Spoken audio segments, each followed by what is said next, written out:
نماز تراویح یہ نفلی نماز ہے، نفلی نماز کی جماعت نبی علیہ السلام نے کروائی ہے،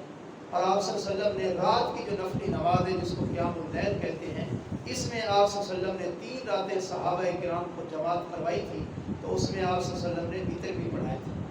وتر بھی نفلی نماز ہے، اس لیے جہاں آپ نے باقی 8 رکعتوں کو جو ہے وہ جماعت کے ساتھ پڑھا ہے، تو اس کے بعد چاہے وقفہ ہو جائے جو ہو جائے، بعد میں آپ مسلمان ایک سے زیادہ 2 3 4 مل گئے ہیں 10 12 100 50 1000 20,000، تو آپ وتروں کی بھی جماعت کروا سکتے ہیں، یہ جائے، لیکن ضروری نہیں،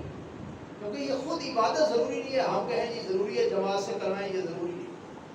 لیکن نبی علیہ السلام نے اتنا ضرور بتایا ہے کہ آپ صلی اللہ علیہ وسلم نے فرمایا کہ جو بندہ امام کے ساتھ قیام اللیل کرتا ہے نا، تو پھر وہ جا کر چلا جاتا ہے تو اس کو پوری رات کے قیام کا ثواب مل جائے گا۔ تو اس لحاظ سے اگر مسلمان کی جماعت ہو رہی ہے یا ہونے لگی ہے اور آپ وہاں موجود ہیں، تو آپ کو علیحدہ کی بجائے نہ جڑنا چاہیے،